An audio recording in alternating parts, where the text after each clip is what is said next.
Baik, kita mulai ya. Assalamualaikum warahmatullahi wabarakatuh. Waalaikumsalam warahmatullahi wabarakatuh. Selamat pagi ya semuanya. Semoga semuanya sehat walafiat, tidak kurang suatu apa, bisa terus menjalankan aktivitas pembelajaran meskipun sedang di rumah ya. Tentu banyak hal yang harus Anda sesuaikan, tapi semoga itu tidak mengurangi kualitas pembelajaran kita semuanya. Hari ini kita akan membahas tentang pokok bahasan yang ke-11, yaitu kemiskinan dan ketimpangan agraria. Ya, kita akan melanjutkan topik sebelumnya. Kalau sebelumnya sudah membahas mengenai beberapa data juga yang berasal dari BPS ya, Sensus Pertanian. Nah, pada perkuliahan ini nanti kita juga akan mencoba melihat kondisi ketimpangan agraria di Indonesia dari data-data Sensus Pertanian juga. Nah, tapi sebelum itu nanti ada beberapa kerangka konseptual untuk kita semua bisa memahami bagaimana kemiskinan dan ketimpangan agraria itu. Saya harap Anda sudah sempat melihat materi PowerPoint ya, jadi bisa mengikuti kuliah ini dengan lebih baik. Untuk rujukan bacaan, Anda bisa mengacu pada dua bacaan ini. Pertama adalah artikel di Journal of Present Studies. Artikel ini ditulis untuk merespon publikasi dari Bank Dunia waktu itu, tahun 2008, mengenai Agriculture for Development. Jadi ada satu visi yang sangat khas dari Bank Dunia di dalam melihat pertanian, dan bicara pertanian tentu aspek yang terpenting adalah penguasaan lahan pertanian tentunya, dan bagaimana peran pertanian ini di dalam pengentasan kemiskinan ya dan pertumbuhan ekonomi. Nah, artikel ini berusaha memberi respon terhadap publikasi Bank Dunia itu dengan bertolak dari satu kasus di Indonesia yang di dalam buku itu sendiri, di dalam publikasi Bank Dunia itu sendiri menjadi satu kasus yang cukup menonjol ya, cukup banyak dielaborasi. Rujukan bacaan yang kedua adalah buku saya yang insya Allah bulan depan terbit, ini dalam persiapan. Anda bisa membacanya di perpustakaan ya, atau Anda kalau mau juga bisa membeli, terserah. Dan ini secara khusus membicarakan mengenai ketimpangan agraria di Indonesia. Ada 3 aspek di dalam buku ini. Pertama adalah aspek metodologi, jadi bagaimana kita mendekati masalah ketimpangan agraria ini secara metodologis ya, apa konsep-konsep yang harus dipahami ya, dan sebagainya. Lalu aspek kedua dalam buku ini adalah memberi potret mengenai kondisi ketimpangan agraria, khususnya dalam 2 dekade terakhir ya, artinya selama era reformasi. Karena cita-cita reformasi kan sebetulnya merupakan koreksi ya terhadap rezim Orde Baru yang sangat developmentalis, sangat otoriter ya, dan sesuai dengan cita-cita reformasi, dengan adanya reformasi itu akan tercapai demokratisasi di bidang politik maupun di bidang ekonomi. Tetapi ironisnya justru di era reformasi inilah ketimpangan agraria laju pertumbuhan ketimpangan itu jauh lebih tinggi dibanding 30 tahun Orde Baru. Jadi dalam 2 dekade reformasi itu ketimpangannya melampaui 3 dekade era Orde Baru. Tentu ini kenyataan yang ironis. Lalu aspek ketiga di dalam buku ini adalah mengenai kebijakannya ya. Bagaimana kebijakan untuk menangani masalah ketimpangan agraria itu. Nah, kuliah kita kali ini sebetulnya merupakan sedikit cuplikan dari dua rujukan ini, jadi ini tentu tidak bisa disampaikan semuanya dalam kesempatan ini, tetapi sengaja dua rujukan ini dipakai karena memang secara khusus keduanya memang sangat sesuai dengan topik perkuliahan kita pada hari ini, yaitu mengenai kemiskinan dan ketimpangan agraria. Kita pada pagi ini akan membahas 4 sub pokok bahasan ya. Pertama-tama kita akan mencoba memahami apa yang harus kita lengkapi secara konseptual ya. Jadi perlengkapan konseptual apa yang harus kita punyai untuk bisa membedah masalah ketimpangan agraria itu ya.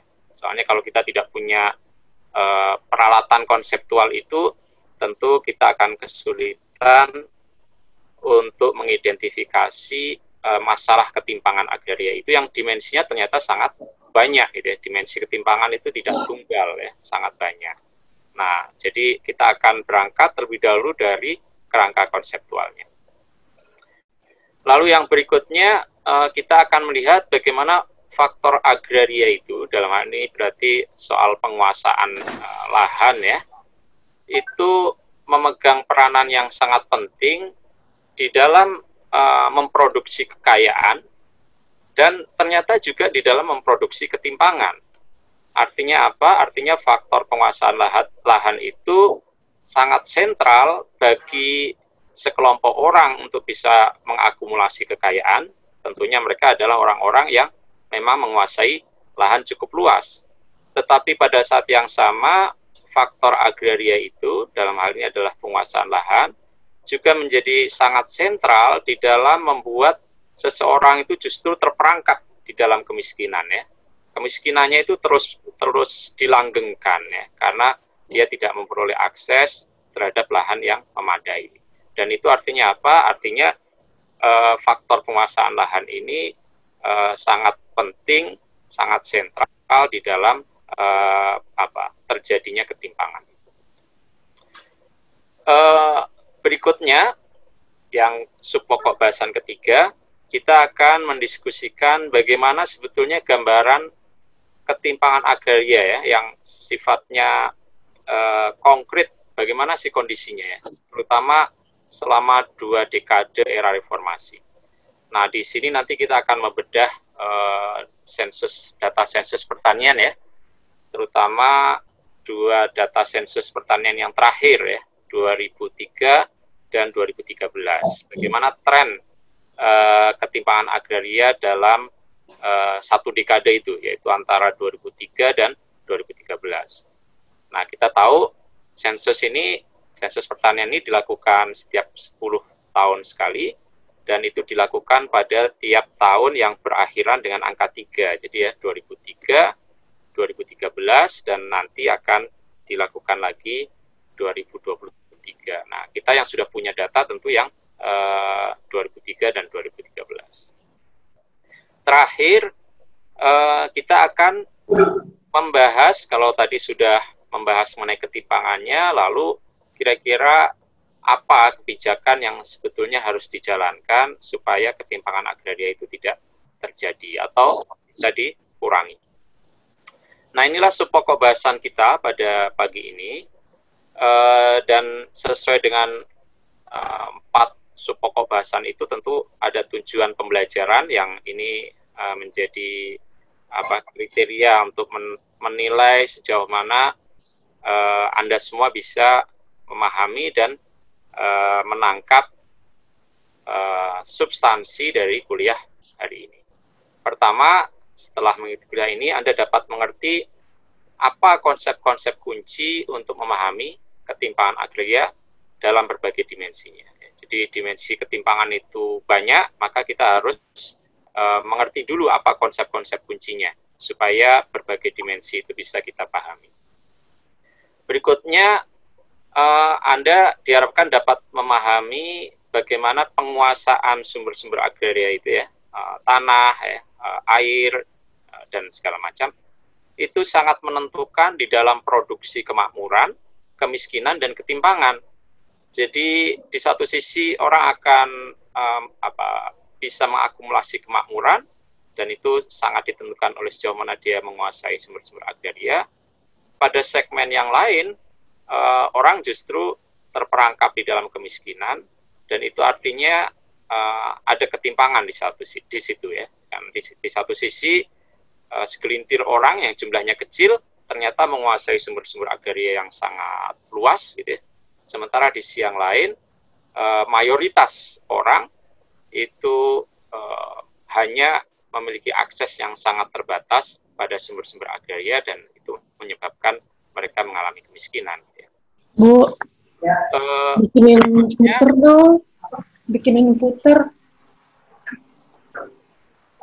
Yang ketiga, diharapkan Anda juga bisa memperoleh gambaran mengenai bagaimana sih kondisi ketimpangan agraria yang terjadi selama era reformasi ini. Nanti kita akan ilustrasikan bagaimana sebetulnya kondisi ketimpangan itu. Nah, terakhir, dengan mengikuti kuliah ini, diharapkan Anda dapat memahami apa kebijakan yang harus dijalankan agar ketimpangan agraria ini bisa diatasi ya. Paling tidak, kalaupun tidak mungkin untuk dihilangkan sama sekali karena ketimpangan itu sifatnya dinamis ya dan relatif ya. Setidaknya itu bisa diminimalisir atau dicegah supaya hal itu tidak diciptakan terus ya. Jadi ketimpangan itu kan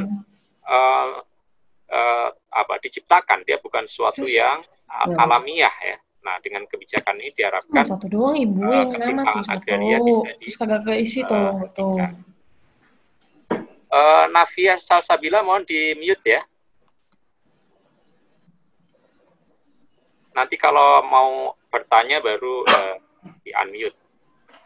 Nah, kita memasuki ke topik yang pertama ya, yaitu mengenai kerangka konseptualnya. Nah, untuk mengawali, tentu kita kilas balik ya, dengan memahami apa sih yang disebut sebagai relasi sosio-agraria itu. Ya. Anda sudah mendapatkan materi ini sebelumnya, ini hanya sekedar untuk menyegarkan kembali ingatan Anda. Nah, relasi sosio-agraria tentunya adalah relasi sosial ya. Itu adalah salah satu bentuk dari relasi sosial pada umumnya. Jadi kalau kita berbicara mengenai relasi sosio-agraria itu artinya berbicara mengenai relasi sosial di antara banyak pihak ya, misalnya antara komunitas ya, antara negara dan antara sektor swasta. Komunitas itu sendiri juga tidak tunggal, di dalamnya ada laki-laki, ada perempuan, ada miskin, ada kaya, ada etnis yang bermacam-macam ya. Jadi komunitas itu tidak tunggal. Lalu ada negara, negara ini juga tidak tunggal. Ada pemerintah pusat, ada pemerintah daerah, ada kabupaten, ada bahkan sampai ke desa. Di dalam negara ini juga ada banyak badan-badan yang berlainan, misalnya kementerian ya dan segala macam. Jadi negara ini beragam, baik secara horizontal, artinya secara sektoral, artinya sektor-sektornya ini banyak. Ada Kementerian Agraria, pertanian, ada kehutanan, ada PU ya, macam-macam. Bisa kerja nggak pakai mouse tuh. Mohon Navia Salsabila di mute dulu ya. Kemudian juga melibatkan swasta. Nah, relasi sosial di antara berbagai pihak inilah ciri pertama dari relasi sosial agraria. Jadi relasi sosial agraria itu pasti melibatkan relasi sosial di antara banyak pihak. Inilah yang disebut sebagai subjek agraria. Nah, yang membedakan relasi sosio-agraria dari relasi sosial yang lain adalah di dalam relasi sosio-agraria, maka relasi-relasi itu, hubungan-hubungan itu secara khusus menyangkut sumber-sumber agraria ya. Sumber-sumber agraria itu seperti Anda tahu mencakup bumi ya, air, ruang angkasa, dan semua kekayaan alam yang dikandungnya ya. Yang dikandung bumi misalnya ada mineral, ada migas, ada permukaan bumi itu sendiri ya, tanah yang kemudian bisa dimanfaatkan untuk pertanian, untuk perkebunan ya, segala macam. Di dalam air ya tentu ada kandungan kekayaan alam, perikanan, ya, migas juga misalnya di lepas pantai, juga untuk aquaculture ya, untuk kegiatan misalnya rumput laut dan segala macam ya, dan seterusnya. Ruang angkasa juga memiliki kekayaan alam ya, dan sekarang sangat tinggi nilai komersialnya, misalnya dalam rangka untuk aksi climate change ya. Itu ada program-program untuk REDD misalnya ya, jadi carbon trading ya, jadi itu adalah sumber-sumber agraria. Nah inilah yang disebut sebagai objek agraria. Nah relasi sosial di antara berbagai pihak menyangkut sumber-sumber agraria ini melibatkan banyak sekali aktivitas produksi. Nah di dalam aktivitas produksi inilah nanti kita bisa mengenali berbagai dimensi ketimpangan itu. Jadi dimensi ketimpangan itu tercermin di dalam berbagai macam aktivitas produksi yang dilakukan oleh berbagai pihak di atas sumber-sumber agraria itu. Ya. Nah, aktivitas produksi ini mencakup 4 dimensi, yaitu dimensi penguasaan dan pemilikan. Jadi bagaimana sumber-sumber agraria itu dikuasai dan dimiliki, dan relasi-relasi sosial apa yang terbangun di atas penguasaan dan pemilikan itu. Misalnya ada pemilik lahan, lalu ada penyewa lahan, ya, ada pemaro, ya, ada buruh yang diupah di situ. Itu ada relasi-relasi di situ ya. Penguasaan dan pemilikan itu juga melibatkan relasi antara negara dengan komunitas, misalnya ya. Seperti itu. Lalu dimensi yang berikutnya adalah penggunaan dan pemanfaatan. Jadi bukan hanya dikuasai dan dimiliki, tetapi ketika itu hendak betul-betul digunakan untuk menghasilkan kesejahteraan, maka sumber-sumber agraria yang dikuasai dan dimiliki itu harus digunakan dan dimanfaatkan. Ya. Kalau dia berupa tanah, bisa digunakan untuk pertanian, bisa digunakan untuk budidaya ikan tawar ya misalnya, dan seterusnya. Ya. Jadi selain dikuasai dan dimiliki juga harus digunakan dan dimanfaatkan.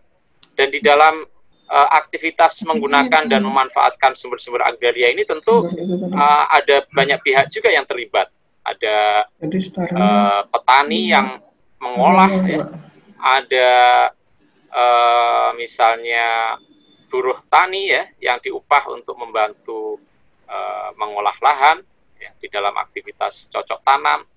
Ada penyedia jasa kredit misalnya ya, untuk petani memperoleh modal ya. Ada yang penyedia sarana produksi, bibit dan segala macam ya. Atau alat mesin pertanian, misalnya traktor dan segala macam. Nah, tentu saja ketika ada banyak relasi itu ada pembagian kerja di antara berbagai pihak itu. Siapa yang punya lahan, siapa yang diupah, itu ada semua sih tapi. Siapa yang menyediakan kredit ya, dan seterusnya. 5, 6, 7, 8, 9, 10. Bentar, saya coba mute Navia ya, karena dia belum Nah, terakhir tentu saja di dalam semua aktivitas produksi itu akan ada surplus ya, akan ada keuntungan setelah dipotong semua ongkos produksi. Dan di dalam surplus itu tentu saja ada yang memperoleh lebih, ada yang memperoleh sedikit ya, misalnya yang pemilik lahan tentunya dia akan memperoleh surplus yang pembagian surplus yang lebih banyak dibanding misalnya dengan buruh taninya misalnya ya. Tetapi tentu saja di dalam penciptaan surplus, lalu distribusi dan akumulasinya ini kan bukan suatu yang yang sifatnya natural ya. Di situ pasti ada negosiasi, ada tawar-menawar, dan di dalam proses negosiasi dan tawar-menawar itu tentu sangat ditentukan oleh bargaining position, misalnya antara si buruh dengan si petaninya, atau si pemaruh dengan pemilik lahannya ya. Seperti itu. Nah, karena itu, maka di dalam keempat aktivitas produksi ini, ketimpangan itu merupakan atribut yang akan selalu hadir ya. Dia tidak pernah lepas dari semua relasi sosio-agraria di antara berbagai pihak menyangkut empat aktivitas ini ya. Jadi ketimpangan itu hadir di dalam dimensi penguasaan dan pemilikan, ketimpangan hadir di dalam penggunaan dan pemanfaatan, dan seterusnya dan seterusnya. Jadi tidak pernah ada relasi sosio-agraria yang tidak mengandung dimensi ketimpangan. Mengapa demikian? Karena relasi sosio-agraria yang menyangkut empat aktivitas ini selalu melibatkan banyak pihak. Dan pihak-pihak yang terlibat di dalam aktivitas produksi itu adalah pihak-pihak yang bargaining position-nya, power-nya itu tidak sama.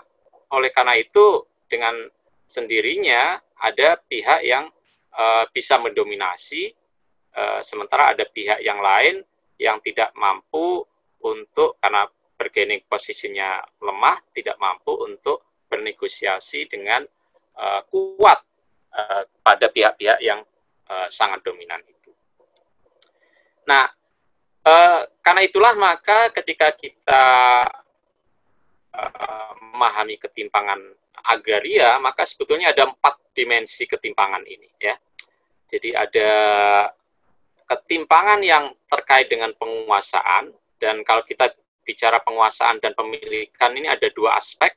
Aspek yang pertama adalah sejauh mana security ya, kepastian hak dari tanah-tanah yang sudah dikuasai atau dimiliki. Dan ternyata kepastian hak ini berbeda-beda. Misalnya saja banyak sekali lahan-lahan yang ada di masyarakat adat itu kepastian haknya sangat lemah karena tidak punya sertifikat. Sementara sistem adatnya itu belum direkognisi oleh negara. Negara belum memberikan pengakuan atas tanah adatnya misalnya.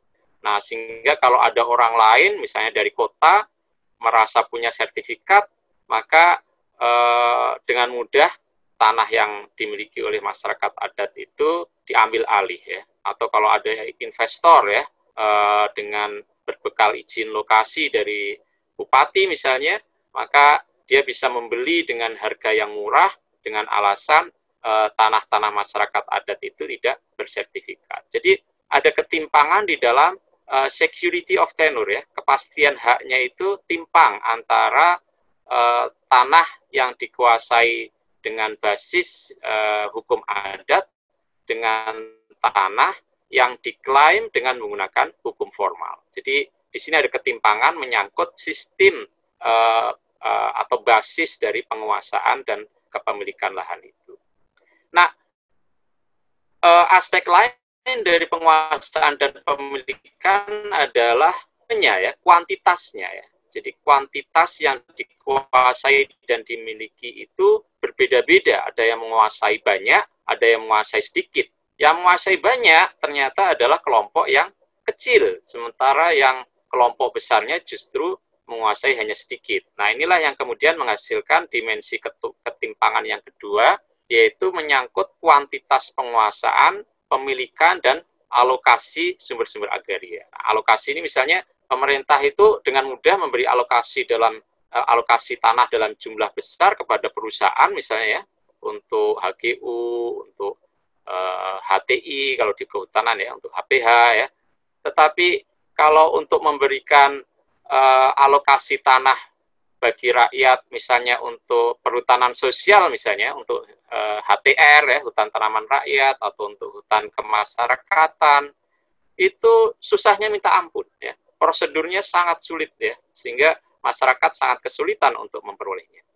Jadi alokasi lahan yang diberikan kepada rakyat itu juga sangat kecil dibanding dengan alokasi yang diberikan kepada usaha skala besar. Jadi ini dimensi ketimpangan yang kedua dari segi penguasaan dan pemilikannya. Jadi Anda sudah memperoleh dua konsep ketimpangan di sini, yaitu ketimpangan dalam kepastian haknya, security of tenure-nya, lalu dari sisi volume atau kuantitas dari tanah atau sumber-sumber agraria yang dikuasai, banyak sedikitnya ya.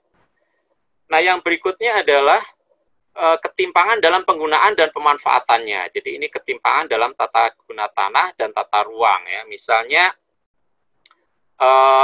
tanah-tanah pertanian itu seringkali tidak cukup diproteksi di dalam tata ruang kita karena dianggap tidak banyak memberikan kontribusi PAD kepada pemerintah daerah misalnya. Nah, lalu dengan mudah pemerintah daerah menetapkan tata guna tanah dan tata ruang yang lebih memprioritaskan pada misalnya pengembangan kawasan komersial ya, pusat-pusat perdagangan ya, atau untuk perumahan ya. Jadi di situ ada ketimpangan dalam tata guna tanah dan tata ruang sehingga lahan-lahan pertanian rakyat yang sangat produktif sebetulnya itu tidak cukup terlindungi, tidak mendapatkan proteksi, tidak mendapatkan insentif, sehingga kemudian wajar saja kalau konversi lahan pertanian itu sangat pesat ya, dalam setahun bisa 100.000 lebih ya hektar ya yang terkonversi dari sawah ke peruntukan lain ya. Padahal investasi untuk membangun sawah itu mahalnya bukan main ya. Lalu ketimpangan yang terakhir adalah dalam hubungan produksi dan distribusi surplus ya. Ini menyangkut 3 dan 4 ya. Jadi ketimpangan bagi hasil ya, petani yang bagi hasil karena dia tidak punya tidak punya bargaining position pada tuan tanah, maka dia dikenakan beban proporsi bagi hasilnya itu sangat merugikan ya, sehingga dia tidak memperoleh cukup keuntungan sebetulnya. Sementara pemilik tanah luas itu hanya dengan duduk manis, dia bisa menikmati surplus dari usaha pertanian yang dikerjakan oleh petani yang bagi hasil tadi ya. Jadi misalnya begitu ya. Jadi ini isu-isu mengenai hubungan produksi, pembagian kerja di pertanian misalnya, dan juga bagaimana surplusnya itu didistribusikan secara lebih merata. Nah, karena itu dulu kita punya yang namanya Undang-Undang Perjanjian Bagi Hasil ya, untuk menjamin bagaimana di dalam hubungan produksi dan distribusi surplus ini tidak terjadi hubungan yang sifatnya eksploitatif ya, tetapi semua pihak bisa memperoleh porsi yang relatif lebih setara ya di dalam hasil-hasil pertanian yang sudah diperoleh ya.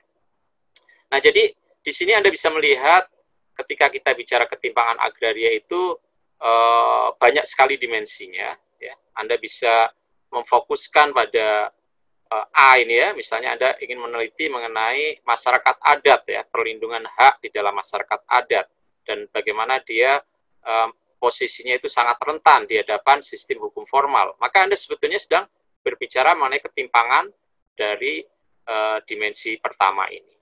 Atau Anda bicara mengenai ketimpangan dari sisi kuantitas lahan yang dikuasai ini, distribusinya seperti apa, alokasinya seperti apa ya. Nah, ini berarti Anda bicara pada sisi ini. Atau Anda bicara mengenai soal tata ruang ya, ketimpangan tata ruang yang bias sektor perkotaan dan sektor infrastruktur misalnya gitu ya. Sementara perlindungan terhadap lahan pertanian rakyat sangat lemah. Maka Anda dengan mengkaji topik itu berarti sebetulnya sedang memfokuskan pada dimensi C ini. Atau Anda bicara mengenai bagaimana sih sebetulnya hubungan produksi di antara banyak pihak ya. Misalnya antara petani sebagai supplier dengan supermarket yang menerima menerima hasil bumi mereka ya. Sejauh mana margin harga itu bisa lebih adil misalnya ya. Atau bagaimana dengan misalnya sekarang ini ada aplikasi ya untuk mengkoneksikan petani sebagai produsen pertama langsung dengan konsumen ya. Nah, sejauh mana kemudian distribusi surplus ini di antara petaninya sendiri dengan penyedia aplikasi ya, dengan misalnya kalau itu melibatkan Grab gitu ya, dengan pengendara Grab gitu ya, dan sampai kepada petani. Jadi ketika Anda menelusuri itu ya, supply chain itu ya, commodity chain itu, maka sebetulnya Anda sedang mengkaji dimensi ketimpangan ini. Kalau Anda ada pertanyaan, tolong langsung ditulis saja ya, nanti kita diskusi setelah kuliah selesai. Nah, saya untuk selanjutnya akan fokus kepada yang B ini ya. B ini yang akan kita diskusikan lebih lanjut, tanpa mengurangi arti penting 3 dimensi ketimpangan yang lain, tetapi khusus untuk perkuliahan kali ini, kita akan fokus kepada dimensi ketimpangan yang ada di tengah ini. Dan ini juga karena data yang lebih banyak tersedia itu ada di yang tengah ini ya. Sementara maksud saya data yang sifatnya agregat pada level nasional itu yang banyak tersedia yang B ini.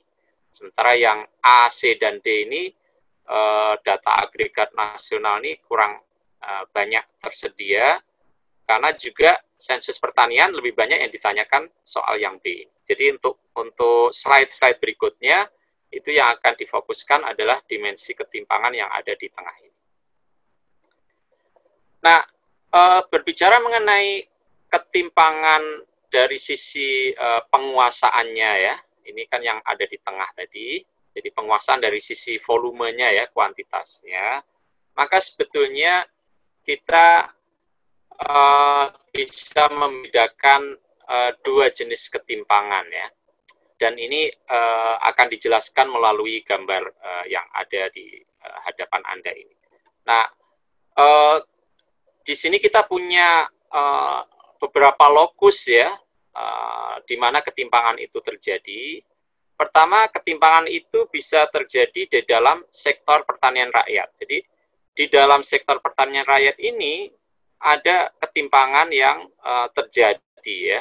Jadi ada yang menguasai banyak, ada yang menguasai sedikit gitu ya. Jadi di sini ada ketimpangan.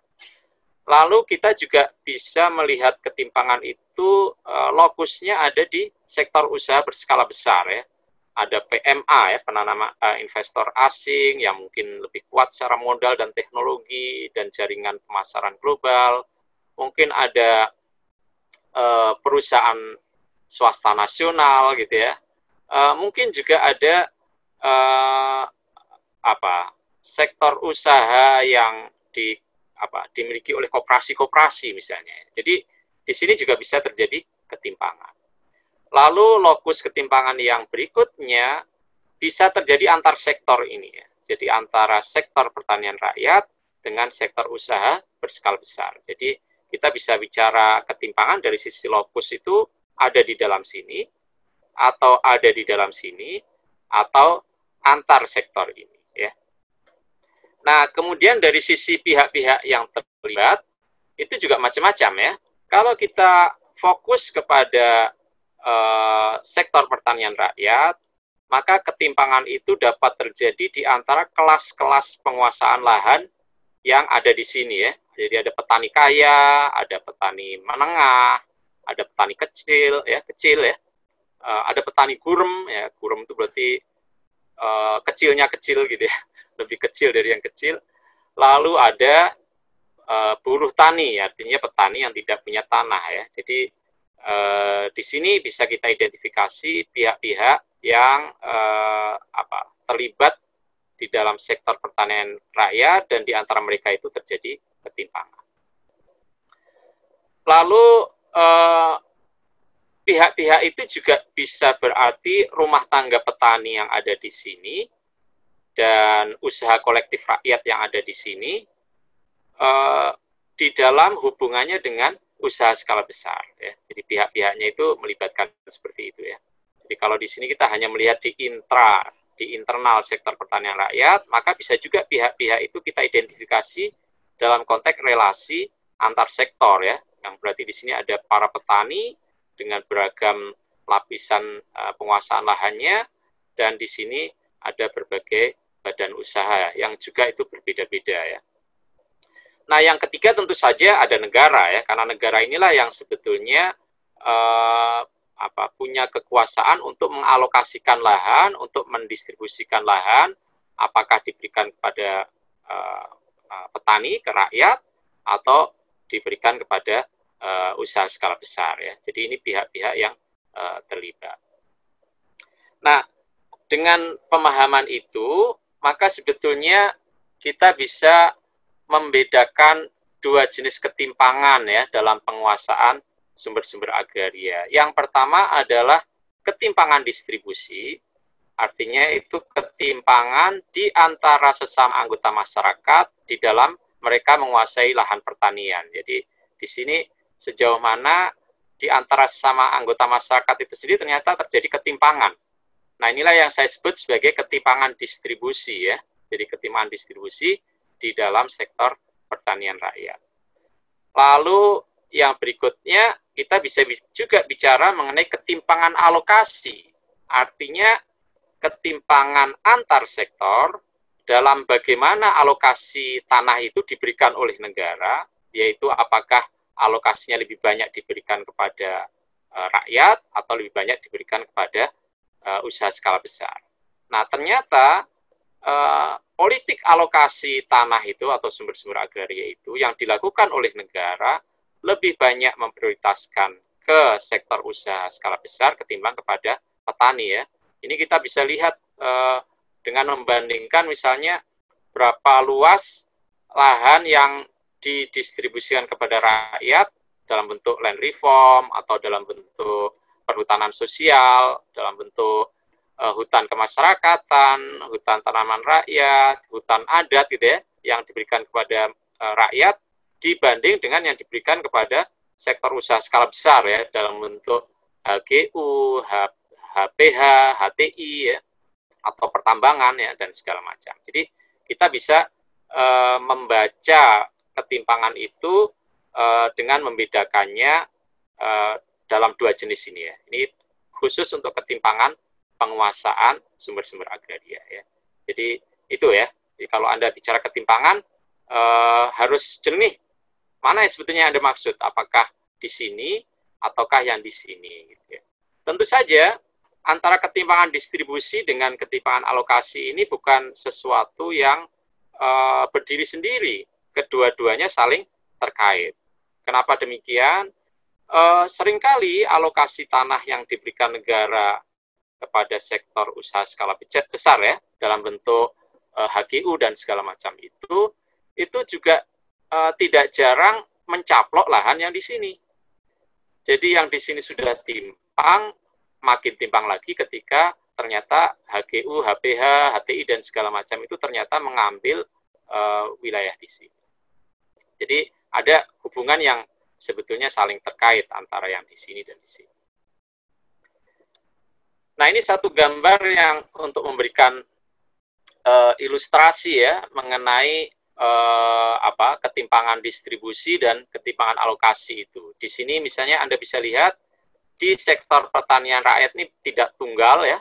Misalnya di sini ada petani laki-laki, ada petani perempuan, lalu petani itu ada yang pertanian pangan gitu ya, ada yang pertanian hortikultur, ada penggembala ya, peternak gitu ya, peternakan ya. Jadi petani itu macam-macam. Di sektor pertanian rakyat sendiri itu juga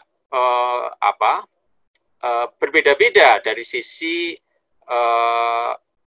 kelasnya ya. Ada kelas petani yang kaya gitu ya, sehingga dia bisa menggunakan alat modern ini ya, traktor gitu ya. Lalu di sini ada operatornya, ini artinya adalah karyawan, tenaga kerja begitu ya. Sementara ini adalah pemilik lahannya ya, pemilik lahannya. jadi ada kelas-kelas penguasaan lahan yang berbeda di dalam sektor pertanian rakyat itu. Ada yang petanya sangat kecil gitu ya, tapi ini ada yang petanya sangat luas, ada yang peternakan, ada yang pertanian pangan ya, dan seterusnya. Lalu Anda lihat di sini, ini tangannya sangat besar. Ini adalah gambaran investor gitu yang kemudian memperoleh alokasi lahan dari negara dan kemudian berusaha untuk mengambil alih lahan yang ada di sini ya. Jadi di sini kemudian ada kaitan antara ketimpangan distribusi yang ada di sektor pertanian rakyat dengan ketimpangan alokasi yang timbul ketika pemerintah memberikan izin konsesi gitu ya kepada investor besar. Nah, ini adalah ilustrasi yang sangat baik untuk Anda bisa memahami dua jenis ketimpangan, yaitu ketimpangan distribusi dan ketimpangan alokasi, dan bagaimana dua jenis ketimpangan itu bisa saja saling terkait satu sama lain. Nah, ini beberapa kerangka konseptual ya yang perlu Anda pahami ketika hendak meneliti, mengkaji masalah ketimpangan agraria itu. Berikutnya kita akan melihat sejauh mana masalah penguasaan lahan itu menjadi faktor yang penting di dalam produksi kekayaan di satu sisi, dan di sisi yang lain pelanggengan kemiskinan pada pihak yang lain. Jadi pada satu sisi, pada satu kelompok masyarakat, pada satu sektor ya, itu bisa menghasilkan kekayaan yang melimpah, dan pada sisi yang lain justru hal itu melanggengkan kemiskinan. Nah, saya akan berangkat dari naskah Bank Dunia ya tahun 2008. Pada tahun 2008 Bank Dunia mengeluarkan laporan pembangunan dunia. Jadi setiap tahun Bank Dunia itu mengeluarkan laporan pembangunan ya, laporan pembangunan di dunia, tetapi dengan fokus yang berbeda-beda. Nah, khusus untuk tahun 2008 fokusnya adalah agriculture for development. Jadi bagaimana pertanian itu berperan besar di dalam pembangunan. Dan tema ini menandai kebangkitan kembali sektor pertanian ya. Setelah sebelumnya sektor pertanian ini dianggap sudah tidak relevan lagi ketika dunia semakin mengalami industrialisasi ya. Tetapi 2008 itu adalah momen yang sangat kritikal ketika seluruh dunia mengalami krisis pangan pada waktu itu. Harga pangan dunia naik tinggi, dan itu kemudian membangkitkan kembali perhatian terhadap sektor pertanian. Nah, Bank Dunia punya satu visi tersendiri mengenai peran pertanian di dalam pengentasan kemiskinan ya. Dan menurut Bank Dunia ada 3 jalur ya, 3 jalur bagi masyarakat pedesaan itu keluar dari kemiskinan. Pertama adalah dengan farming, itu artinya adalah usaha tani yang sifatnya komersial ya. Dia bukan lagi subsisten ya, tetapi sudah farming ya.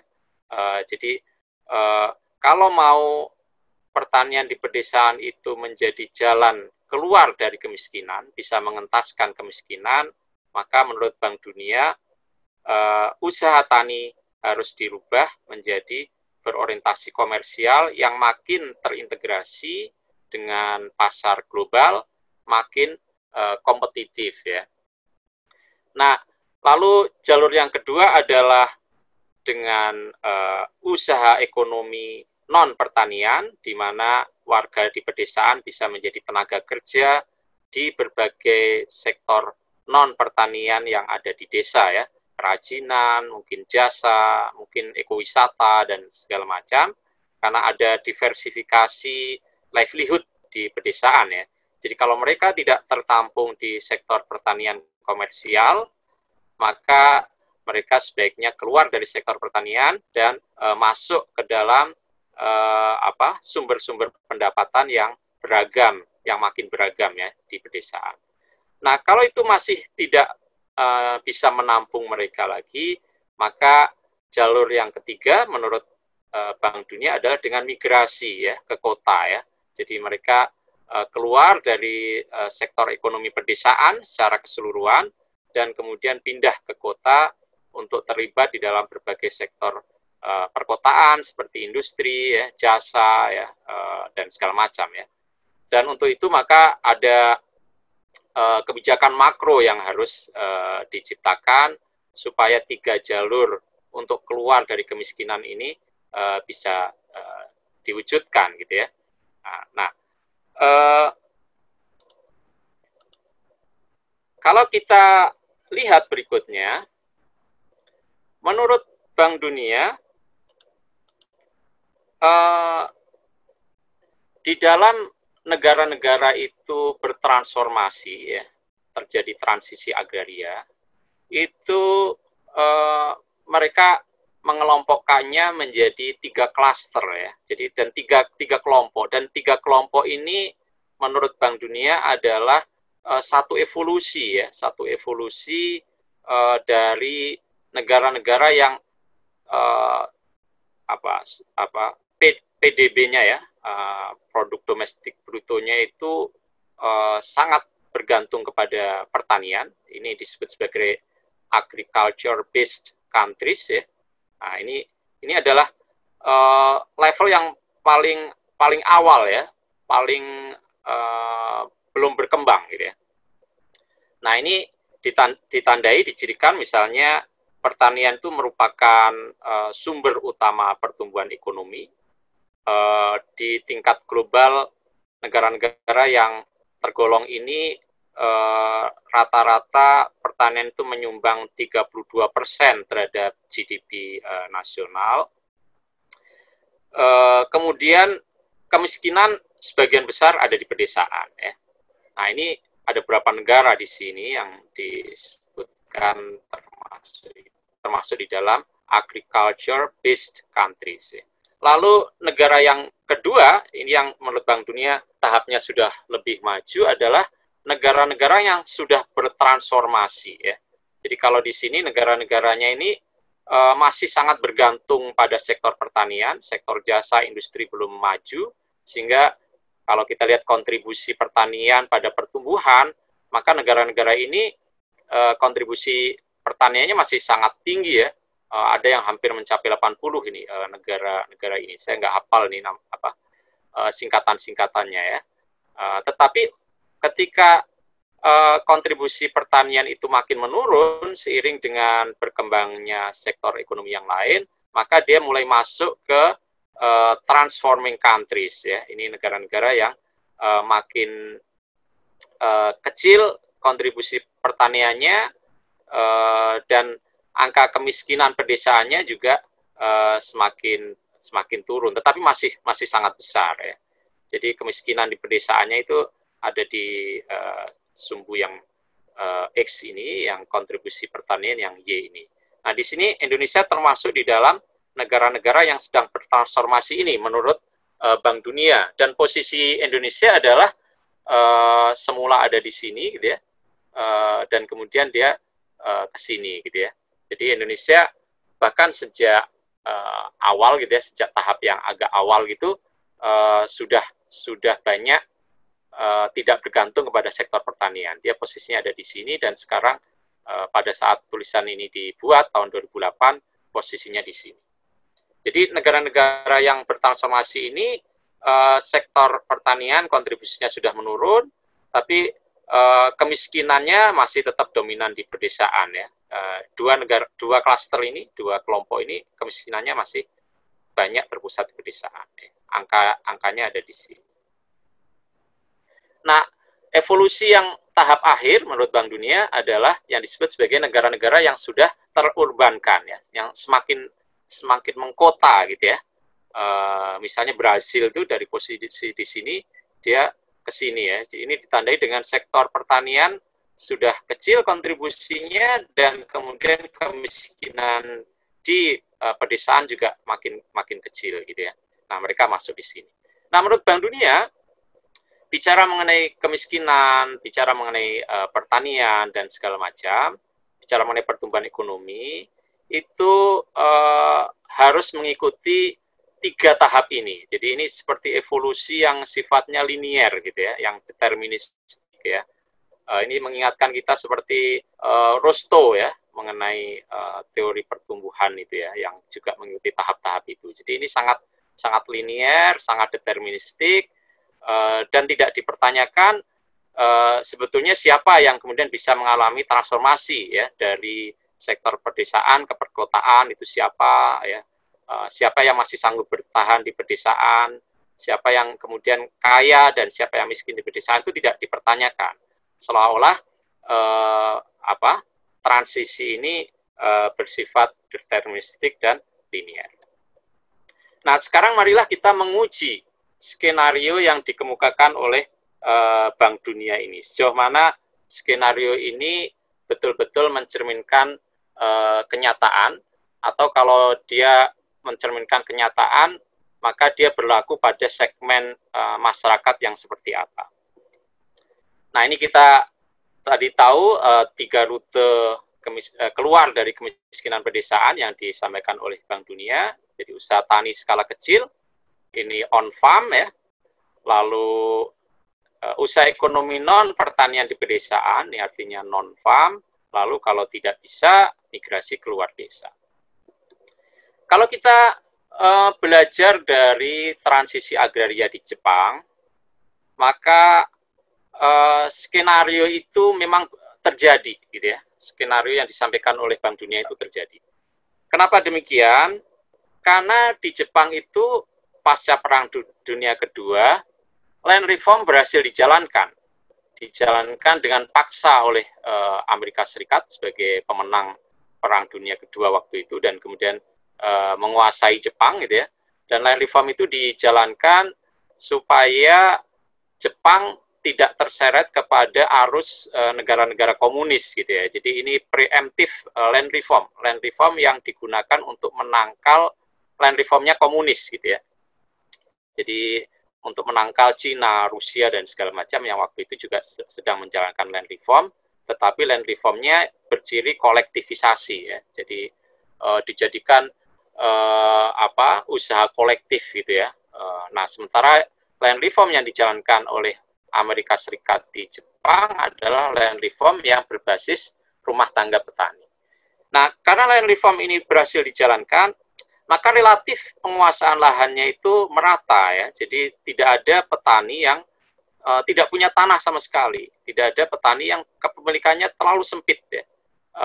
Dan kemudian pemilik tanah yang terlalu luas ini diambil dan kemudian dibagikan sehingga strukturnya lebih merata. Nah, karena struktur distribusi ya, ketimpangan distribusinya berhasil dikoreksi melalui land reform. Ketimpangan distribusi artinya ketimpangan di dalam sektor pertanian rakyat ya, itu berhasil dikoreksi melalui land reform. Maka apa yang disampaikan oleh Bank Dunia tadi, skenario Bank Dunia tadi itu memang berlaku ya, di mana semua petani yang punya lahan besar itu akhirnya bisa menghasilkan surplus ya, ini on farm-nya ya. Dari usaha pertaniannya itu mereka mendapatkan pendapatan, dan pendapatannya ini surplus, jadi melebihi dari kebutuhan-kebutuhan dasar, melebihi dari modal yang dikeluarkan untuk usaha pertanian, sehingga mereka memperoleh surplus. Jadi baik petani yang relatif kaya maupun petani yang menengah, semuanya mengalami surplus, tidak ada petani kecil dan petani tanpa tanah ya. Nah, dari surplus inilah yang kemudian digunakan mereka untuk membangun lebih lanjut ya, diinvestasikan kembali ke pertaniannya, membeli traktor, meningkatkan teknologi ya, meningkatkan kualitas benihnya dan segala macam itu. Sehingga dari situ investasi pertaniannya berlangsung dengan baik. Dan itu artinya apa? Kemudian mereka hanya bisa menghasilkan surplus yang lebih besar lagi, dan itu diinvestasikan di off-farm ya, dan pada akhirnya juga ke non-farm. Itu kemudian mengapa skenario usaha tani skala kecil berorientasi komersial itu bisa hidup di Jepang, dan pada saat yang sama usaha-usaha non-farm-nya itu berkembang. Dan berkembangnya itu karena faktor-faktor di internal di pedesaan itu sendiri ya. Karena apa? Karena non-farm-nya ini juga berkembang dari investasi on-farm ke off-farm, dan off-farm ke non-farm. Artinya apa? Artinya yang non-farm ini bukan di drive ya, dihasilkan dari kekuatan-kekuatan luar, misalnya ada investor besar atau apa. Ya tentu saja ada, tetapi di masyarakat sendiri investasi-investasi itu juga terjadi, sehingga integrasi on-farm, off-farm, dan non-farm itu terjadi ya. Jadi ini merupakan tahap-tahap konsolidasi dan ekspansi ya. Mereka semula mengkonsolidasi di sini, surplusnya lebih lagi ekspansi ke sini, dan akhirnya bisa ekspansi ke sini. Nah, ini yang terjadi di Jepang. Lantas, apa yang terjadi di Indonesia? Di Indonesia, kita tahu land reform tidak dijalankan, ya, gagal dijalankan. Tahun 65 bahkan kemudian terjadi tragedi, sehingga land reform kemudian dihentikan. Ya. Tanah-tanah yang sudah dibagi, bahkan diambil alih lagi. Ya. Sehingga struktur ketimpangan ini masih sangat besar di Indonesia, berbeda dengan yang di Jepang tadi yang sudah berhasil dikoreksi.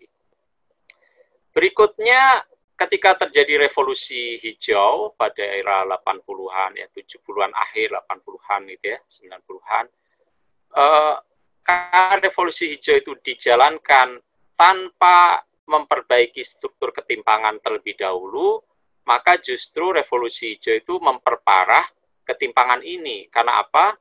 Karena yang bisa mengakses program revolusi hijau yang sangat padat modal itu adalah petani-petani kaya dan menengah. Akhirnya petani miskin karena tidak punya modal, banyak juga yang akhirnya menjual lahannya ya, karena sudah tidak terlalu efisien lagi. Nah, pada petani miskin dan buruh tani ini, usaha on-farm mereka tidak bisa memenuhi biaya hidup minimum. Mereka tidak memperoleh surplus ya. Kalau di petani menengah dan petani kaya, ada surplus yang bisa diperoleh. Yang surplus ini kemudian bisa diinvestasikan balik ke pertanian, dan ketika kemudian ini makin maju, ini bisa diinvestasikan ke sini, dan ini kemudian makin maju, bisa diinvestasikan ke sini. Tetapi pada petani miskin dan buruh tani, mereka tidak punya surplus dari usaha on-farm-nya untuk bisa memenuhi biaya minimum hidup. Mereka mengalami tekor di sini, ya, mengalami defisit pendapatan dari sektor on-farm. Karena itu mereka harus bekerja di off-farm ataupun non-farm untuk bisa menutupi defisit mereka supaya bisa bertahan hidup ini. Ya, apalagi yang buruh tani ya. Jadi dari on-farm-nya mereka proporsi pendapatannya sangat kecil ya, sehingga mereka harus terlibat di dalam multiple livelihood ya, mata pencarian yang sangat banyak. Jadi mereka ya buruh tani, kadang mereka migrasi ke kota untuk jadi buruh musiman di kota, lalu balik lagi gitu ya. Mereka mungkin juga menjadi pedagang asongan dan segala macam ya. Jadi buruh tani ini terlibat di dalam on-farm, off-farm, dan non-farm bukan untuk ekspansi ya, bukan untuk konsolidasi dan ekspansi seperti kelas petani kaya dan menengah, tetapi sekedar untuk bisa memenuhi kehidupan minimumnya. Ya. Jadi mereka itu terlibat dalam multiple livelihood dalam pengertian yang berbeda dari kelas di sini. Kalau di sini itu dalam rangka konsolidasi dan ekspansi, kalau di sini ini dalam rangka survival sebetulnya. Nah, ini membuktikan bahwa faktor penguasaan lahan itu sangat dominan di dalam menentukan sejauh mana terlibat di dalam usaha ekonomi non-pertanian itu bisa menghasilkan kekayaankah seperti yang ada di sini, atau sebetulnya ini hanya melanggengkan kemiskinan seperti yang ada di sini. Jadi selama ini tidak dikoreksi, meskipun mereka terlibat di dalam multiple livelihood ya, bahkan mereka migrasi ke luar kota, mereka sebetulnya tidak terentaskan dari kemiskinan, tetapi hanya berpindah kemiskinannya ya. Mereka pindah kemiskinannya dari desa ke kota kalau mereka ke kota gitu ya. Karena ketika mereka di kota sekalipun mereka ini ya, petani miskin buruh tani adalah tenaga-tenaga yang tidak terdidik, mereka sulit berkompetisi dengan sektor ekonomi kota yang membutuhkan skill gitu ya, sehingga mereka pun bekerjanya di sektor-sektor unskill ya, yang tidak butuh skill dan dibayar dengan rendah gitu ya. Jadi di sini kita bisa melihat bagaimana skenario World Bank itu tutup mata terhadap faktor penguasaan tanah ini ya. Seolah-olah ini linier dan seolah-olah kalau tidak berhasil di sini pasti ada ruang untuk bisa sukses di sini. Kalau di sini tidak bisa pasti ada ruang untuk sukses di sini. Nah, kenyataan di Indonesia tidak seperti itu ya. Banyak sekali buruh tani yang bahkan ketika keluar ke kota, mereka kemudian hanya tertampung di sektor informal ya, bahkan kemudian mungkin ya semi kriminal di slum areas gitu ya. Bahkan sebagian harus migrasi ke luar negeri ya, menjadi TKI ya. Sebagian undocumented, sehingga kalau ada kasus-kasus kemudian tidak bisa dilindungi, ada yang dipenjara, ada yang dilecehkan secara seksual, ada yang dihukum mati, dan seterusnya. Jadi ketika mereka pindah ke kota dan ke luar negeri sekalipun, mereka sebetulnya pindah secara spasial, jadi kemiskinannya pindah secara spasial, ada mobilitas horizontal, tetapi mereka tidak naik kelas menjadi kelas yang lebih sejahtera ya, tidak mobilitas vertikal. Nah, dengan pemahaman seperti itulah maka kita bisa menyadari bahwa tidak mungkin kita bicara mengenai pengentasan kemiskinan, tidak mungkin kita bisa bicara mengenai kontribusi pertanian terhadap pertumbuhan ekonomi maupun terhadap kesejahteraan kalau aspek dasar ya, faktor agrarianya ini, ketimpangan ini tidak dikoreksi gitu ya. Sekarang kita bisa melihat kan ketika sektor ekonomi kota runtuh ketika terjadi wabah COVID-19 ini, ya mereka tidak dapat tempat lagi, tidak hanya mereka harus pulang gitu ya. Para sektor informal, buruh di industri di kota itu gitu ya. Sehingga kemudian menimbulkan debat apakah mereka pulang kampung atau mudik itu mereka itu ya, karena mereka pindah ke kota sebetulnya mereka tidak betul-betul mendapatkan tempat yang pasti ya, mereka sangat rentan ya, sangat fragile di situ ya, seperti itu. Jadi ini ketika Nujuman Bank Dunia mengatakan migrasi keluar desa itu sebagai solusi, itu sebetulnya bukanlah solusi keluar dari kemiskinan, tapi yang terjadi kebanyakan ya, itu adalah pindah kemiskinan. Dari semula mereka ada miskin di desa, menjadi miskin di kota. Nah, sekarang kita akan memasuki topik yang ketiga, yaitu mengenai ketimpangan distribusi, artinya ketimpangan di sektor pertanian rakyat, ketimpangan di antara masyarakat petani itu sendiri, khususnya berlangsung selama 2 dekade era reformasi ya. Nah, mari kita lihat dari data sensus pertanian ya, tahun 2003 dan 2013 ya. Nah, ini 2003, ini 2013. Lalu kalau kita breakdown menurut golongan luas, data BPS membedakan beberapa selang ini, 1, 2, 3, 4, 5, 6, 7 ya, ada 7 selang, selang penguasaan lahan, ada yang kurang dari 0,1 hektar sampai lebih dari 3 hektar. Nah, kalau kita reklasifikasi kembali, maka mereka yang kurang dari 0,5 hektar, itulah yang disebut sebagai petani gurem, jadi petani yang luasnya sangat kecil. Lalu yang antara 0,5 sampai kurang dari 2 hektar itu kita sebut petani kecil. Lalu yang 2 sampai kurang dari 3 hektar itu menengah. Nah, ini ukuran 2 ini kan ukuran minimum penguasaan lahan yang diidealkan ya oleh Undang-Undang Land Reform ya. Makanya kenapa Land Reform itu mengandaikan semua petani itu bisa punya 2 hektar. Karena dengan begitu mereka akan menjadi petani menengah ya. Ini yang terjadi di Jepang ya, dan yang lain-lain ya. Diciptakan kelas petani menengah. Yang ini diupayakan tidak ada lagi gitu ya. Semuanya menjadi ke sini gitu ya. Lalu yang di atas 3 hektar kita bisa sebut petani kaya. Nah, ini jumlahnya dan ini persentasenya pada tahun 2003, lalu pada tahun 2013 seperti ini. Nah, kalau kita perbandingkan kecenderungan perubahan dari 2003 ke 2013, ada satu kenyataan yang sangat mengagetkan ya. Ternyata pada petani gurem ini ya, itu terjadi penurunan jumlah petani, rumah tangga petani yang jumlahnya sangat fantastis ya. 5 juta lebih petani itu keluar dari sektor pertanian. Itu artinya pada kelompok gurem ini terjadi pertumbuhan minus 26,15% ya. Dan ini terutama terjadi pada yang paling kecil ini 0,1 ini kan sudah sangat tidak efisien, sehingga wajar saja 5 juta lebih ini keluar ya dari situ. Dulu jumlahnya 9 juta lebih, sekarang tinggal 4 juta lebih sehingga minus ini. Ini artinya pertumbuhan negatifnya lebih dari separuhnya. Nah, yang juga menarik adalah jadi kalau itu hilang, maka ini sebetulnya kita bisa sebut gejala de-peasantization ya,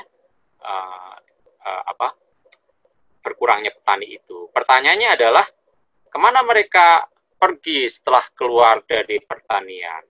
Ya, apakah sektor non pertanian di desa itu bisa menampung mereka seperti nujumannya Bank Dunia? Ternyata tidak juga kan ya. Lalu apakah sektor di kota dapat menampung mereka?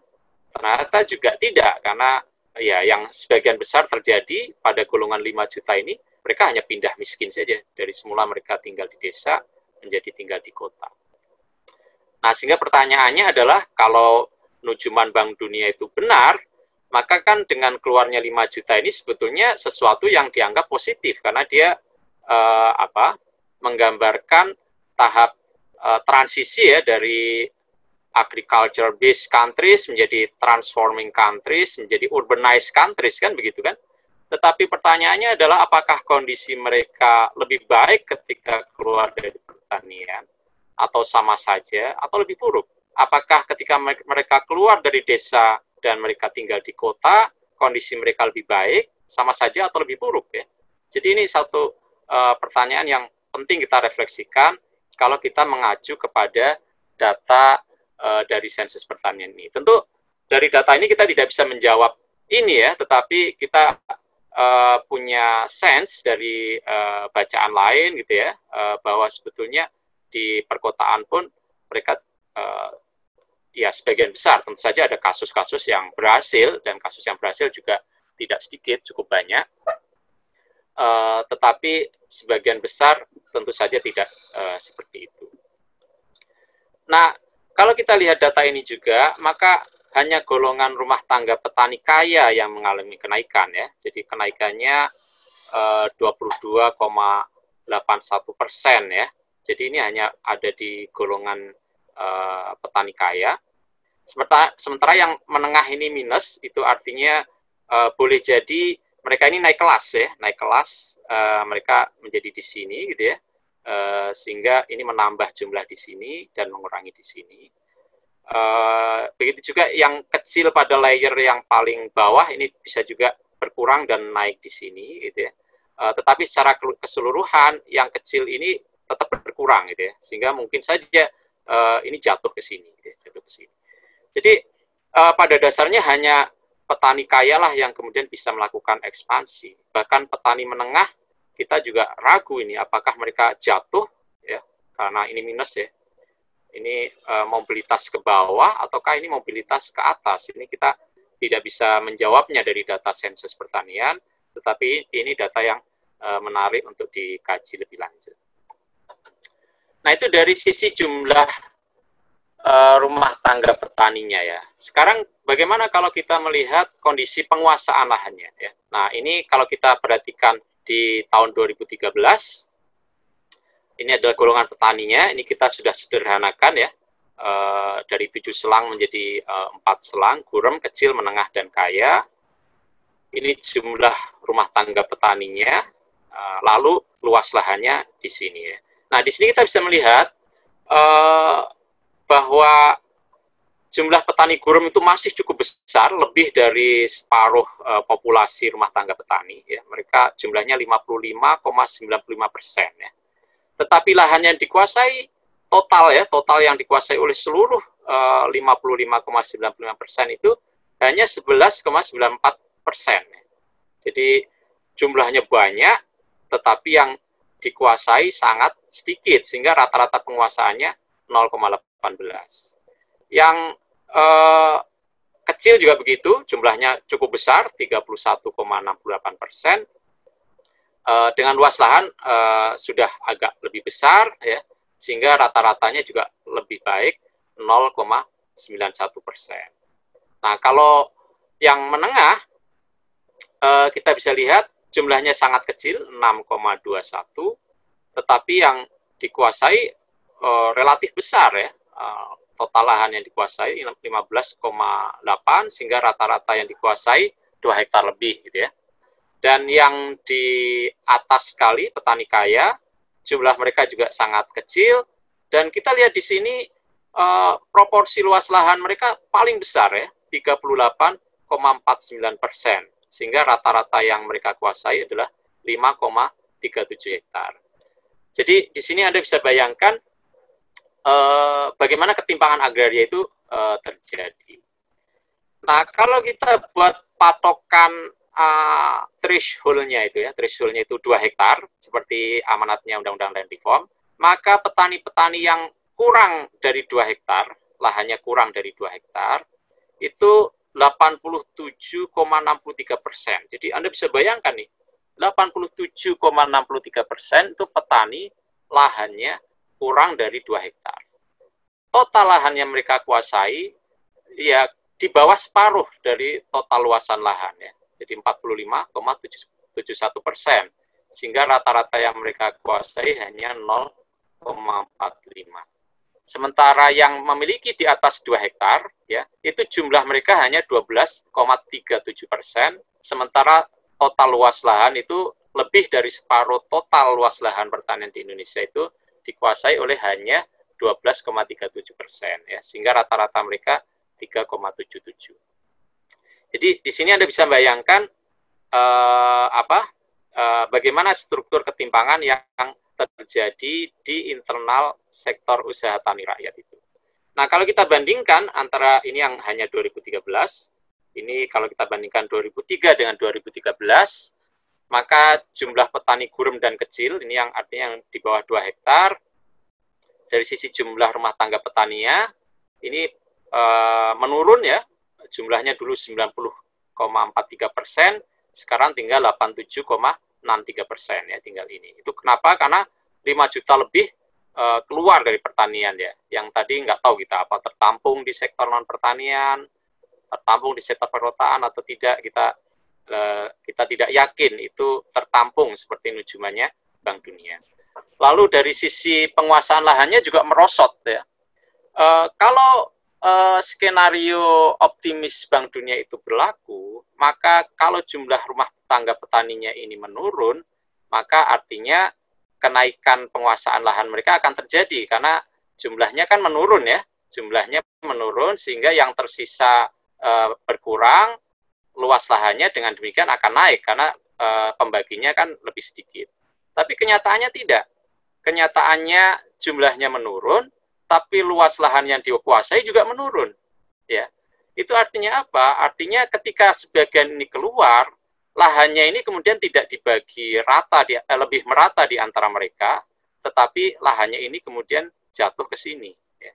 Jadi ini ada proses polarisasi.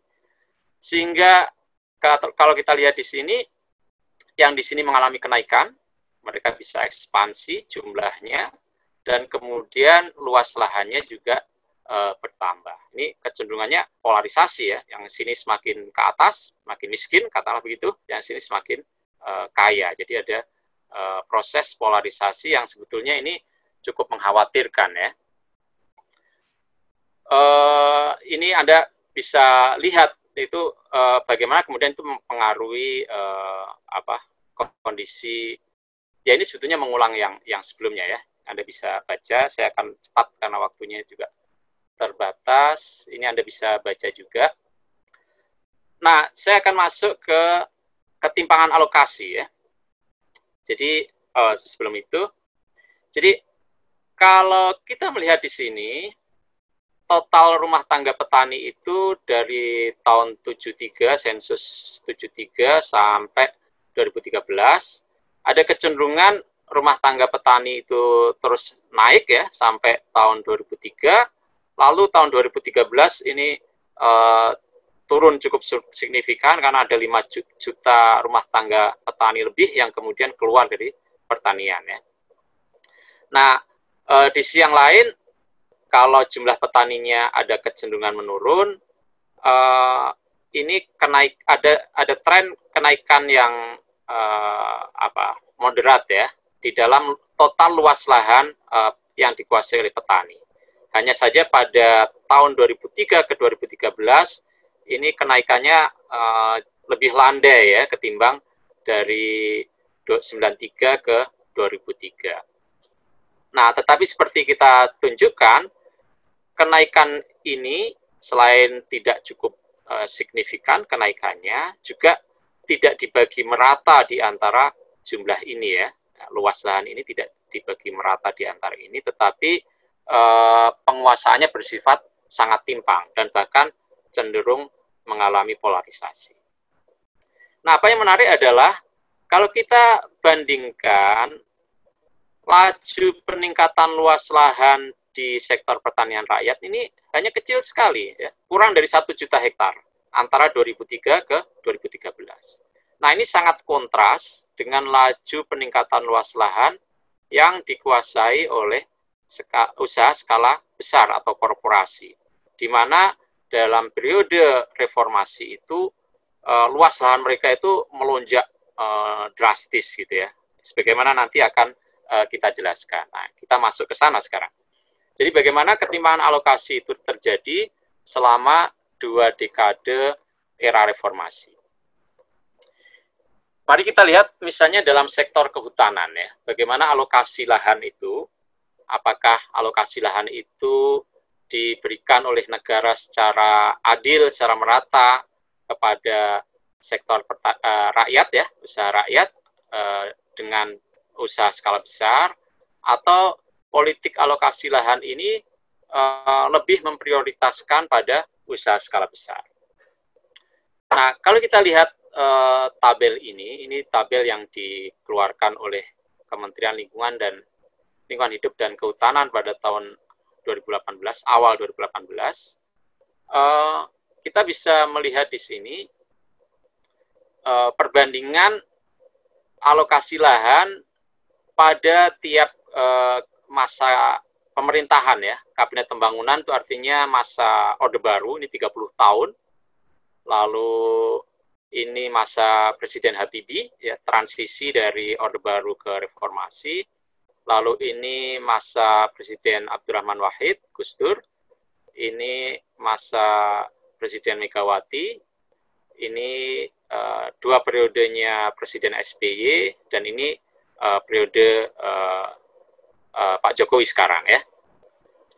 Nah, kita akan melihat ya di sini jumlah HTI, artinya dikeluarkan untuk perusahaan besar ya, pada masa Orde Baru itu jumlahnya 1.900.000 sekian, itu artinya 18% ya yang dikeluarkan dari total HTI ini. Jadi hanya 18%. Selebihnya yang jauh lebih besar ya, itu dikeluarkan pada era reformasi. Jadi seperti yang saya bilang tadi, produksi ketimpangan ya atau akumulasi kekayaan pada usaha skala besar itu justru banyak dihasilkan oleh pemerintah pada era reformasi ya. Saya tidak mengatakan bahwa Orde Baru berarti lebih baik ketimbang era reformasi ya, tetapi semua bentuk ketimpangan adalah jelek ya. Hanya saja saya ingin mengatakan di sini justru ketimpangan itu banyak sekali diproduksi pada masa pemerintahan era reformasi. Hal yang sama juga terjadi di HPH. Pada era 30 tahunnya Orde Baru itu hanya sekian. Nah, Anda bisa bayangkan ini pinjam pakai juga begitu. Yang lebih banyak di era Orde Baru adalah pelepasan kawasan hutan. Ini 50,86% ya dari total ini itu di era Orde Baru, sementara sisanya di era Reformasi. Nah, jadi ini suatu kenyataan ironis karena ketika Reformasi kita mencita-citakan kehidupan bangsa kita yang lebih demokratis, lebih merata, lebih adil. Ada TAP MPR mengenai demokrasi ekonomi ya. Kita punya TAP MPR mengenai demokrasi ekonomi ya, supaya ketimpangan pada masa Orde Baru itu bisa dikoreksi. Tetapi kenyataan menunjukkan bahwa bukannya itu terjadi koreksi, tetapi produksi ketimpangan itu menjadi jauh lebih besar pada saat era reformasi. Nah, kalau kita kemudian melihat alokasinya itu untuk siapa ya, alokasi dari sekian macam jenis konsesi ini ya, ini kan kita belum tahu ini diberikan kepada siapa saja ya. Nah, kalau kita lihat sasaran peruntukannya, alokasi itu bisa untuk swasta ya, ini berarti perusahaan besar, bisa untuk masyarakat, bisa untuk kepentingan umum ya. Jadi 3 hal ini. Lalu kalau kita bandingkan, maka total alokasi kawasan hutan untuk swasta itu sampai 2018 awal itu jumlahnya 40 juta hektar. Dan itu artinya 40 juta ini dibandingkan dengan total seluruh alokasi, dia presentasinya adalah 95,76%. Jadi Anda bisa bayangkan, hampir 100% dari seluruh alokasi di kawasan hutan itu diberikan kepada sektor swasta. Sementara untuk masyarakat hanya mendapatkan remah-remah yang sangat kecil, yaitu 4,14%. Untuk kepentingan umum bahkan cuma 0,10% ya. Jadi Anda bisa membayangkan betapa parahnya sebetulnya ketimpangan alokasi di dalam kawasan hutan. Sebagai contoh misalnya ini ya, HPH dan HTI ini untuk swasta, lalu perhutanan sosial ini untuk masyarakat. Untuk swasta 33 juta hektar lebih yang sudah diberikan.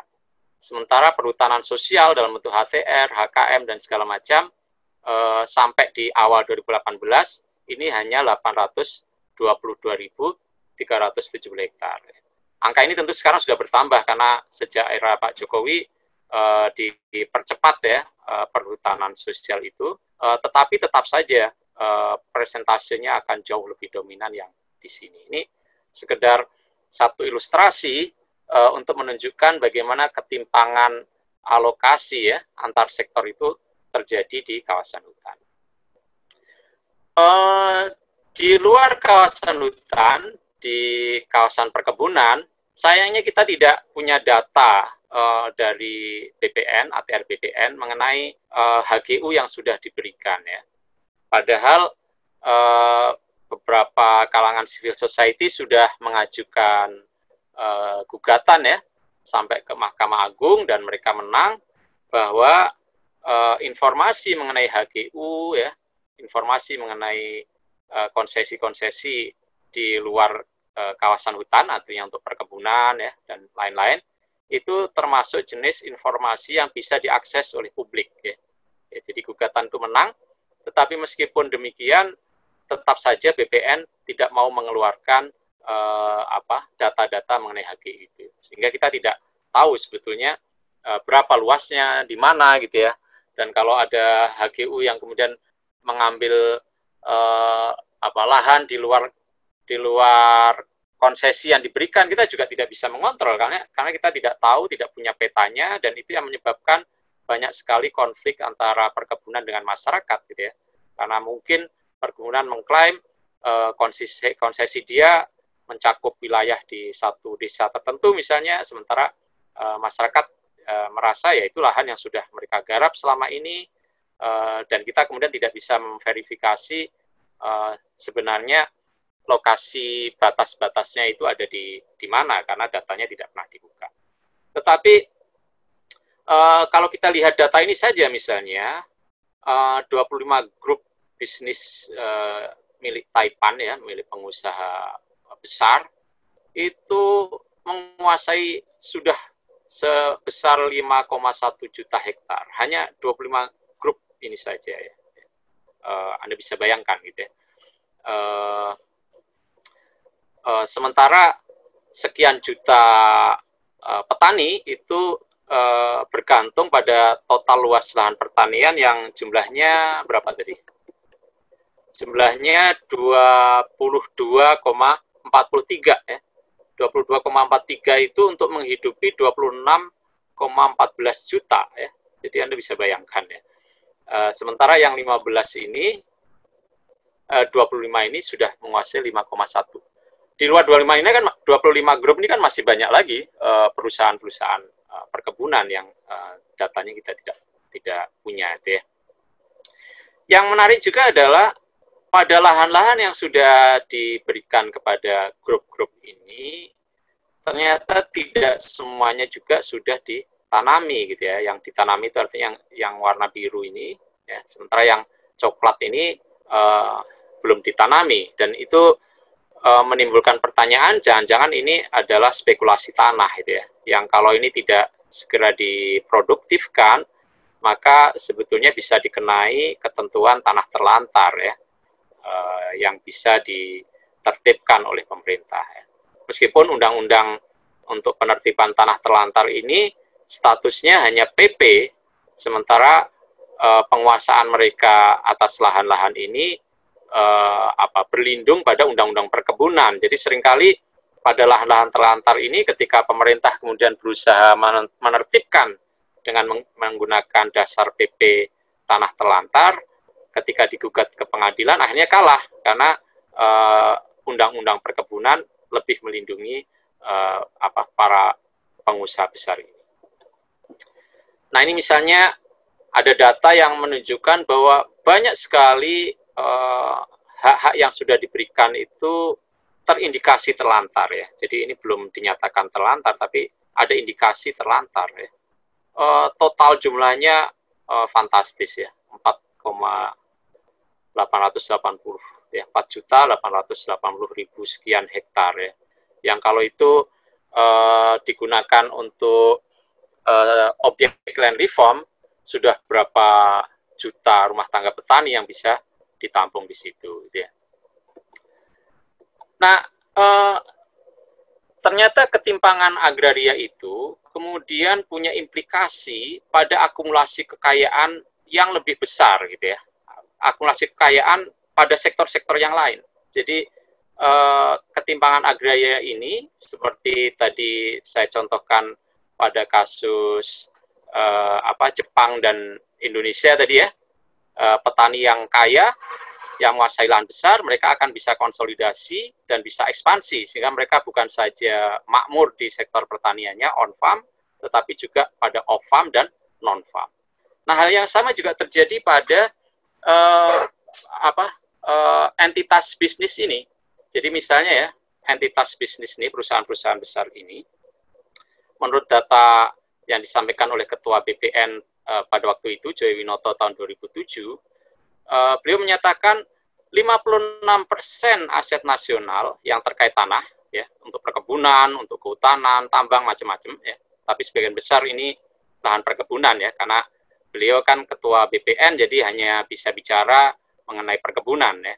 Tetapi kalau ini ditambahkan dengan data kehutanan, seperti yang saya tunjukkan tadi, ini 90% lebih, gitu ya.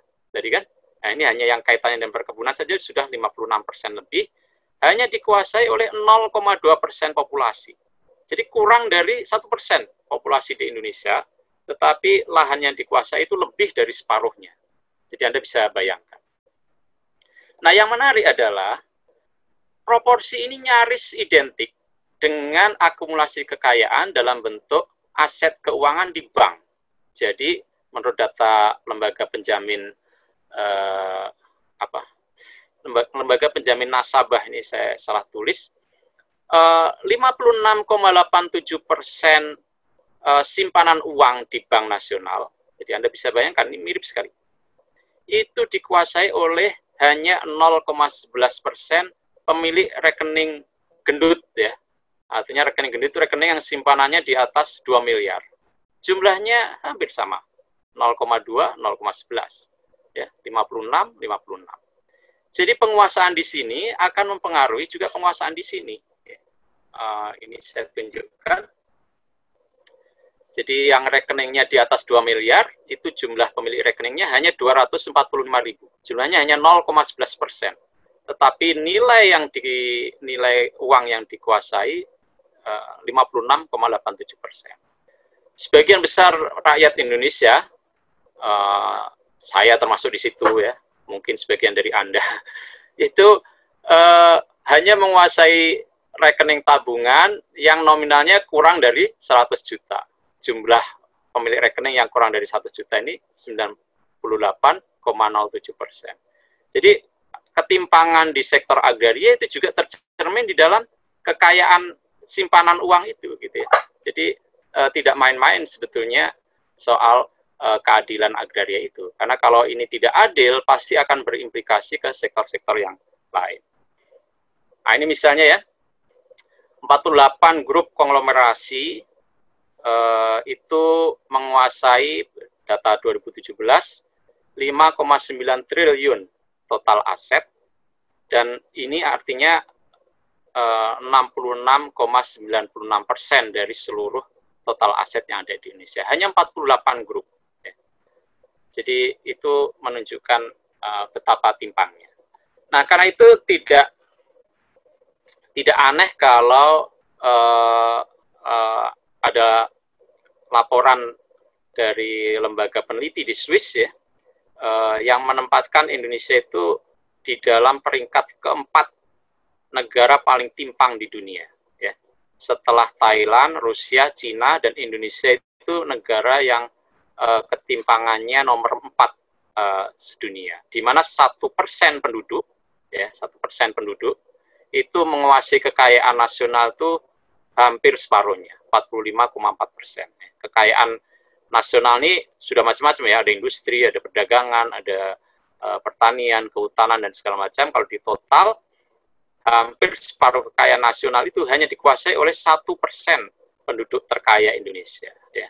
Jadi betapa timpangnya gitu ya, seperti itu.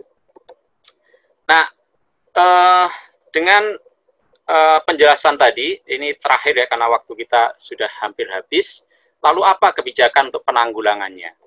Nah, sebetulnya UPA itu sudah memandatkan 2 jalur untuk mengatasi 2 jenis ketimpangan tadi ya. Jadi untuk mengatasi ketimpangan di sini itu dilakukan land reform.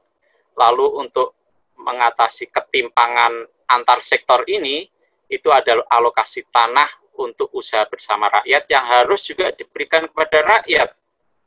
Jadi HGU juga harus diberikan kepada rakyat, HPH juga harus diberikan kepada rakyat, HTI juga harus diberikan rakyat. Jangan semuanya kepada perusahaan besar ya, seperti itu. Ini ada pasal-pasalnya, nanti Anda bisa pelajari sendiri. Nah, kemudian penjelasan mengenai land reform itu ada di sini. Ya, ini kan untuk mengatasi ketimpangan distribusi ya.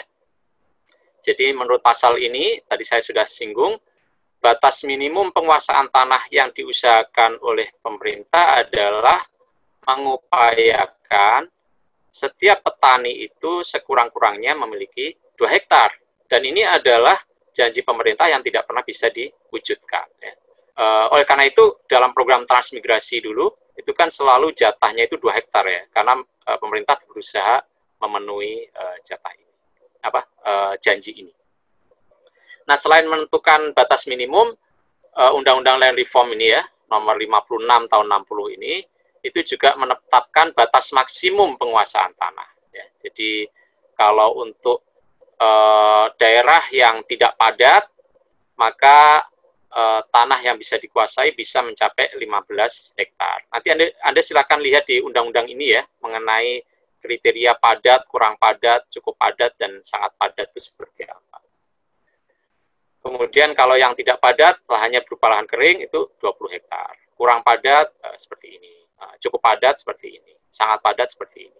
Dengan ketentuan ya, kalau menguasai 2 jenis lahan ini, maka kalau itu dikombinasikan, tetap tidak boleh totalnya itu lebih dari 20 hektar. Nah, bagaimana kalau lebih dari 20 hektar?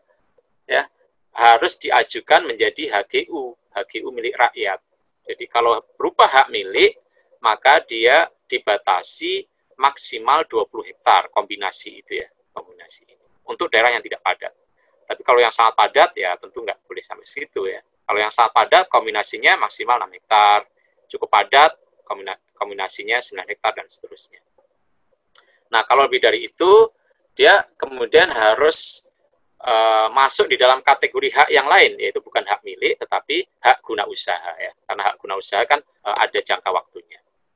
Nah, dengan batas minimum dan batas maksimum inilah maka diharapkan ada redistribusi ya. Jadi tanah-tanah petani kaya, tuan tanah ini ya, ini ilustrasinya saja luasnya itu ya. Ini kemudian diinjeksikan ke sini ya, yang gurem ini, sehingga akhirnya petani gurem dan kecil ini bisa naik kelas sehingga menjadi petani menengah ya. Dan ini kemudian kelas ini hilang seperti yang di Jepang itu. Jadi yang ada di sana ya petani menengah sampai petani kaya gitu ya. Tuan tanah kemudian hilang, petani kecil dan gurem hilang, yang ada adalah petani menengah dan kaya. Nah inilah yang kemudian dulu pada masa pemerintahan Soekarno dicanangkan sebagai landasan untuk pembangunan nasional semesta berencana. Jadi land reform itu adalah landasan pembangunan pada masa dulu. Beda dengan sekarang, land reform itu hanya kebijakan sektoral ya, kebijakan sektoral, bukan landasan pembangunan nasional. Nah, itu tadi untuk mengatasi ketimpangan distribusi, lalu untuk mengatasi ketimpangan alokasi, UPA pada pasal 12 ayat 1 menyatakan segala usaha bersama dalam lapangan agraria didasarkan atas kepentingan bersama dalam rangka kepentingan nasional dalam bentuk koperasi atau bentuk gotong royong lainnya. Jadi pada dasarnya usaha bersama dalam lapangan agraria yang skalanya luas, yang bukan usaha rumah tangga petani seperti yang tadi, itu harus dijalankan dalam bentuk gotong royong. Nah, di dalam penjelasan pasal itu, gotong royong itu bisa koperasi atau bentuk gotong royong lainnya. Jadi, menurut pasal 12 ayat 1 ini, alokasi-alokasi lahan dalam skala luas, misalnya HGU, HTI, dan segala macam, itu mestinya prioritasnya kepada koperasi atau bentuk gotong royong lainnya. Tetapi kenyataannya adalah jarang sekali HGU atau hak-hak yang lain, konsesi yang lain, yang diberikan untuk kategori ini ya. Yang banyak dilakukan adalah pasal 12 ayat 2 di mana di situ dinyatakan negara dapat bersama-sama dengan pihak lain menyelenggarakan usaha bersama dalam lapangan agraria.